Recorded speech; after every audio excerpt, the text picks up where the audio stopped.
1, 2, 3, come on!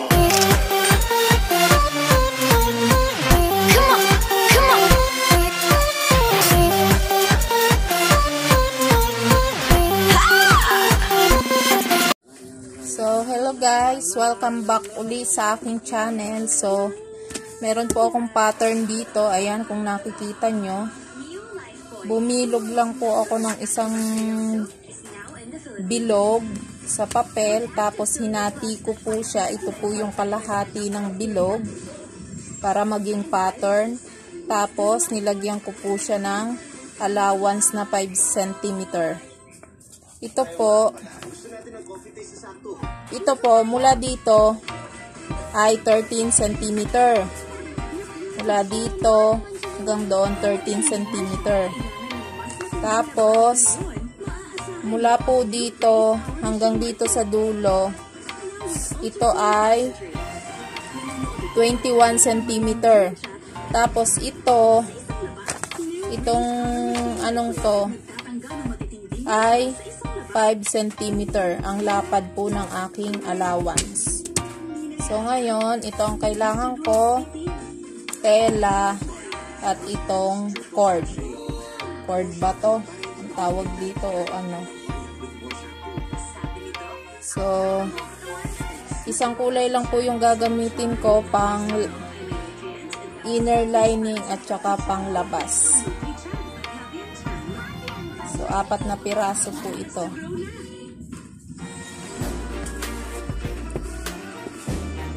Ganyan lang siya guys.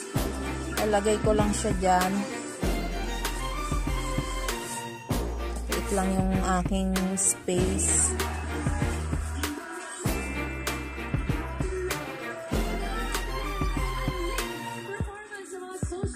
So, bubuhitan ko lang to.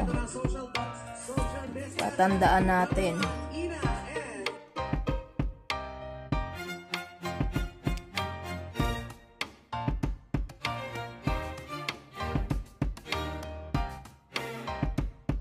So, ayan na guys. Gugupitin na po siya. Ganyan. Gugupitin na po natin yung ating tinandaan. Tapos yon, kita nyo guys. Sukat tayo ng 2 cm para sa allowance. Kasi mag-iiwan po tayo mamaya dyan ng butas. Yung 2 cm na sinukat natin, hindi natin yan tatahiin. So, hanggang dito. Itong tanda na 2 cm dito, skip po natin yan. Hindi natin siya tatahiin. Ano po, ganun din po dito sa kabila. Skip po natin yung 2 cm. So, ayan guys.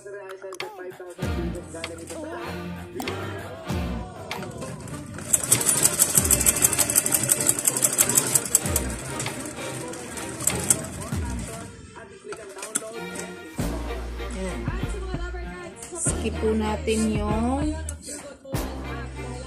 2 cm.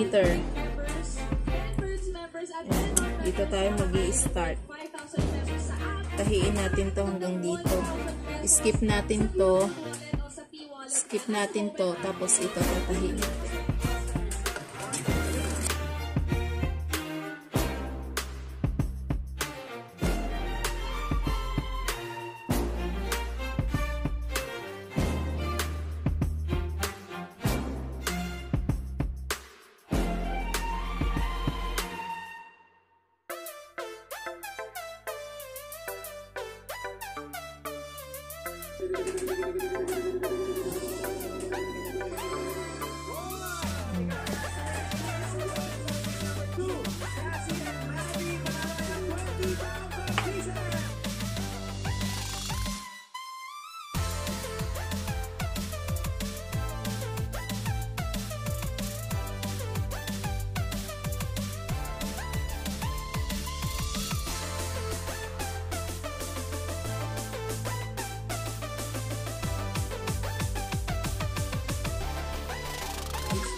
Ayan na siya guys. Pinasok ko na sa loob yung isa. So ngayon, tatahiin na natin siya.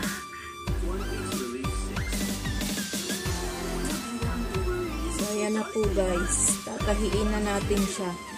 Pero dito guys, dito ako mag-uumpisa. Mag-iiwan po tayo ng opener dito sa kabila. Para paghihilahan natin ng tela, babalik ta din dito. Hindi natin to tatahiin dito. Mag-uumpisa tayo dito, palibot. Ito, hindi natin to tatahiin. Dito tayo mag-uumpisa hanggang palibot dito. Para mabaliktad po natin siya mamaya.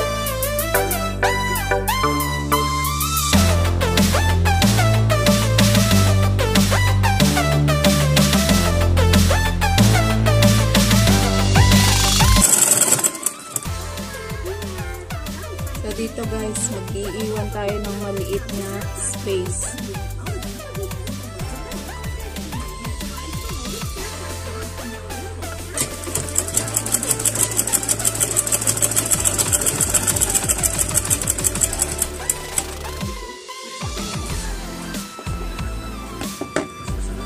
Ayan po para sa pagbabaliktad. Baliktarin natin siya ngayon.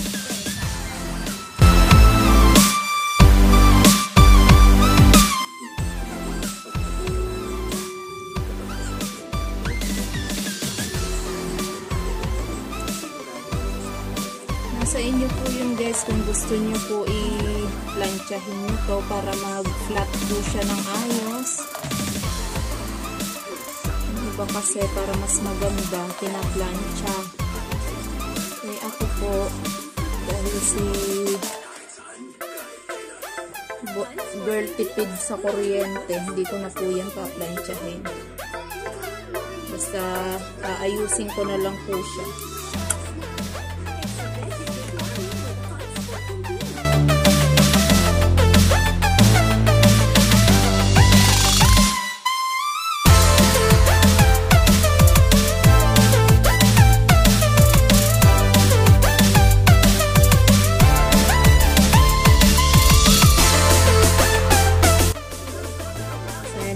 Tatahiin natin siya dito.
So, ayan na po siya guys. Ganyan na po yung itsura niya. So, ngayon, kailangan na natin yung cord.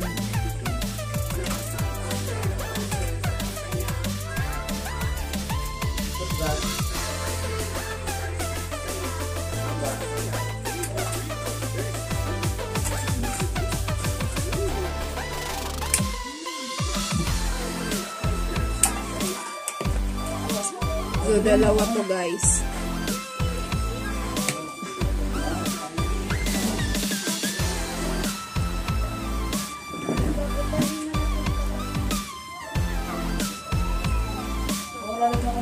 Ayoko.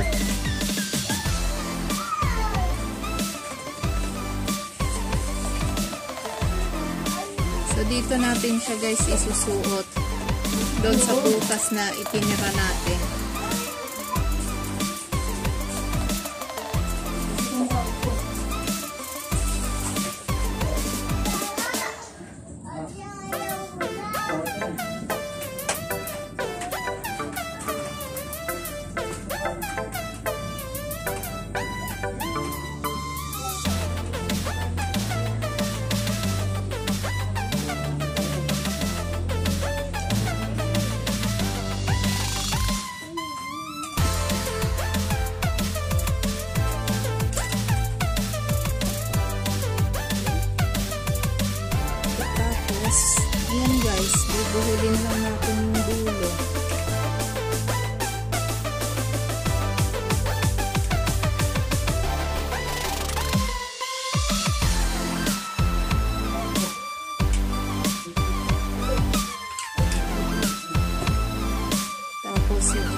Ganun lang din po uli ang gagawin natin. Ibubuhol natin yung dulo.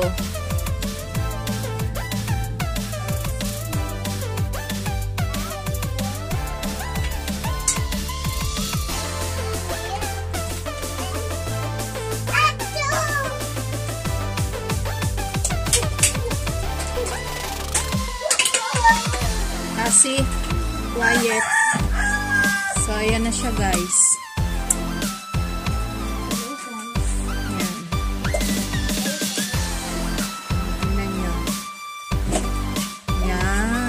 Diba? Meron na tayong mini pouch. So cute. Ang cute po, diba? Pwede natin itong lagyan ng anik-anik natin. Kung ano naman pwede natin ilagay. Pwede nyo din naman baliktarin siya kasi baliktaro naman. So, ito ang napag-desisyonan ko eh. Ganitong ano. So, yan guys. Kung nagustuhan nyo ang video na to, please like, share, at mag-subscribe na rin po kayo sa aking channel. So, hanggang sa muli po mga kapatid, mga kaibigan. Pwede nyo po itong lagyan ng bariya or kung ano man. Halimbawa ito, subukan natin ilagay ito, itong aking mga gamit na to. Tingnan natin kung kasya, pero tingnan ko hindi sa kasya naman pala. So ayan na guys.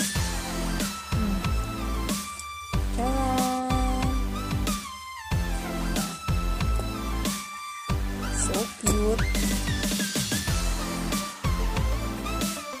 Muli po, maraming salamat. Thank you, thank you.